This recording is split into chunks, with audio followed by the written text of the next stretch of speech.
and disproportionately affected our communities of color and low-income sections of Jackson, Mississippi, because we're getting these rain bombs. What is a rain bomb?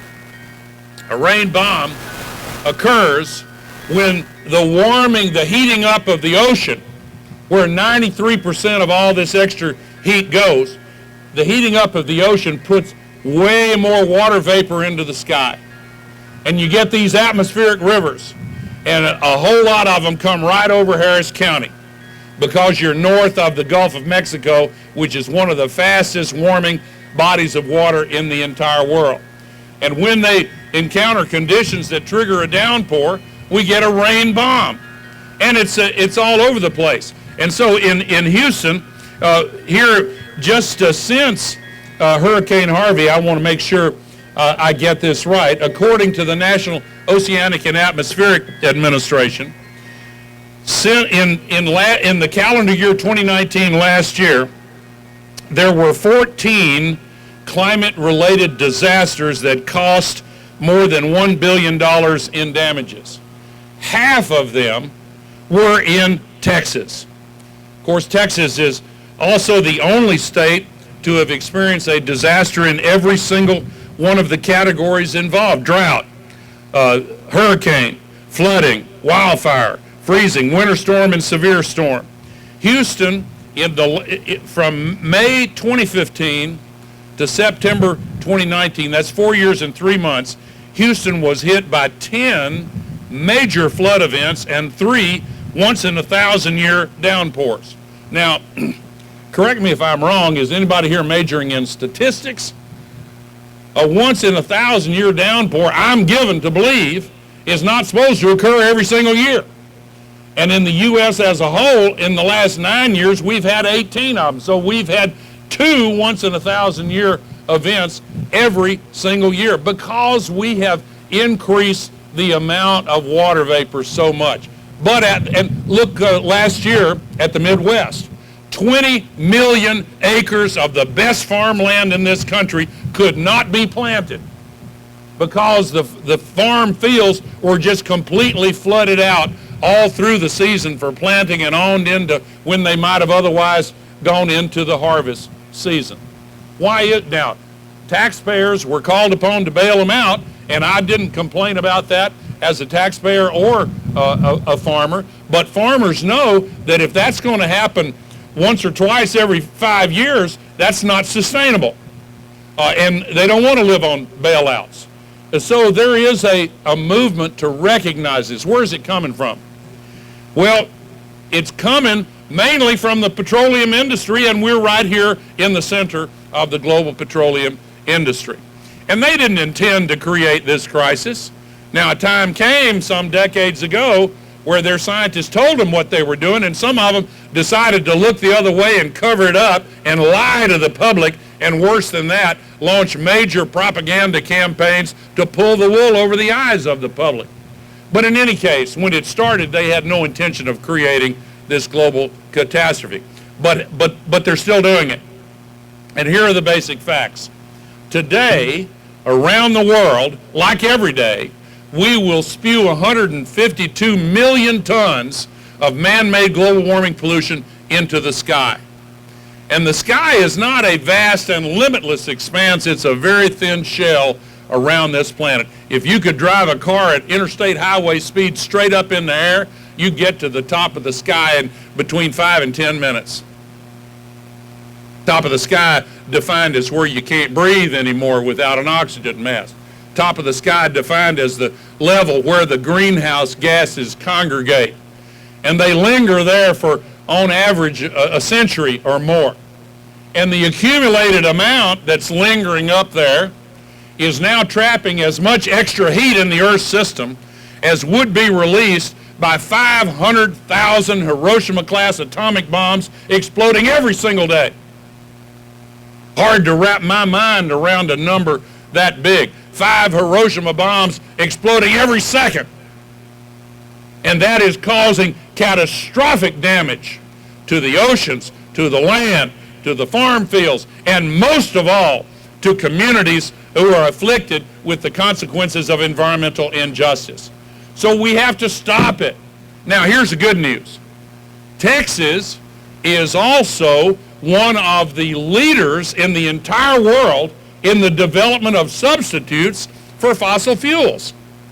Texas is the #1 state in wind power in the entire country. Not only is it #1, it has 3 times more than the #2 state.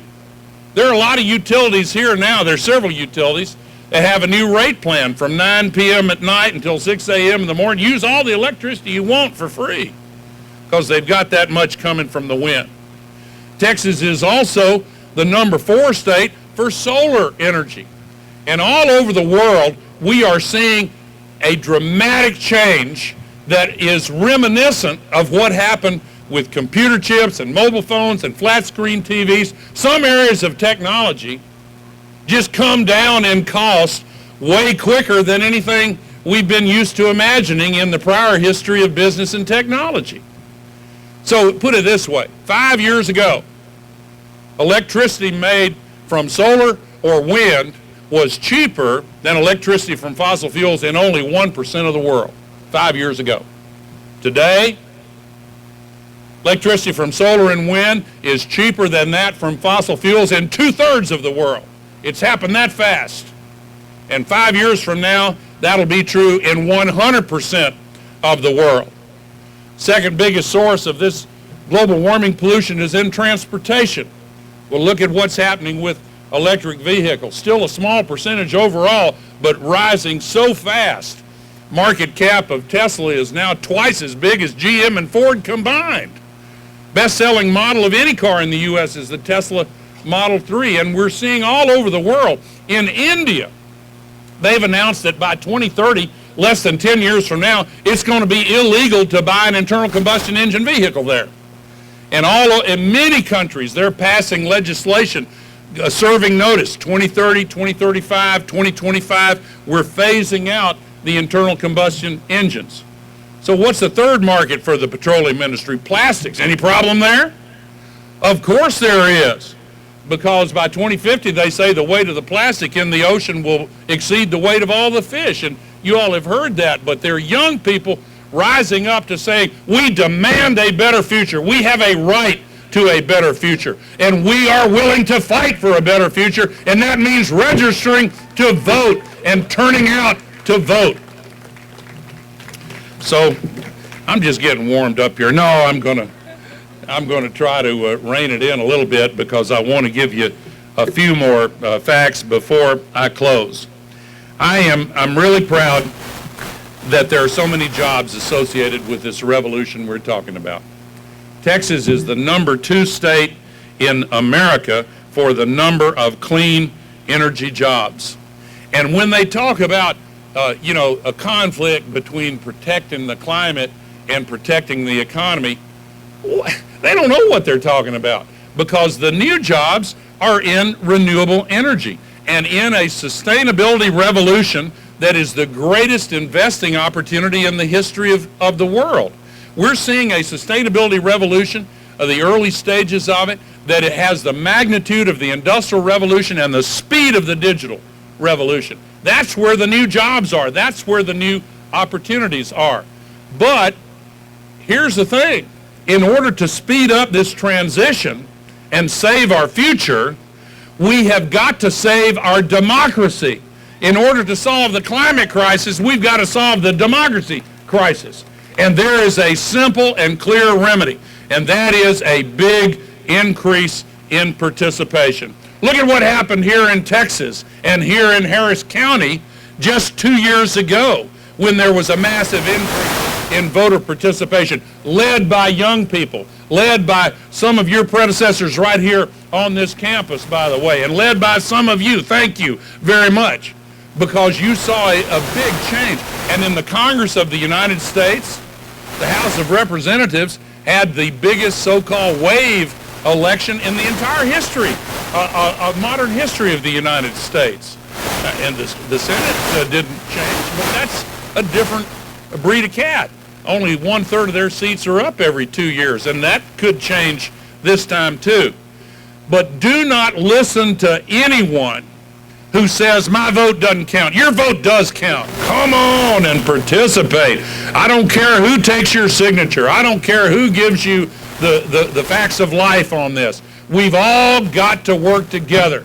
Democracy has never been more at risk in the United States in the modern history of the United States of America than it is today. We have an attorney general who's the grave digger for the rule of law. We have a neo-monarchist. We have a threat to the survival of representative democracy that calls for a response. And that response is essential in order to get the solutions to the climate crisis that are desperately needed. So, in closing, let me just say one final thing. I said earlier, don't listen to anybody who says their vote doesn't count. To anybody who believes that we as human beings do not have the capacity or the political will to rise to this challenge, just remember that every great morally based movement in the history of humanity has faced times of despair and hopelessness. As Dr. Martin Luther King Jr. famously said, the moral arc of history is long, but it bends toward justice. But think about the civil rights movement, and think also about the women's rights movement. Think about the lesbian and gay rights movement. Think about the anti-apartheid movement. Think farther back about the abolition movement. Every such movement has met a long series of no's, has been faced with the specter of despair.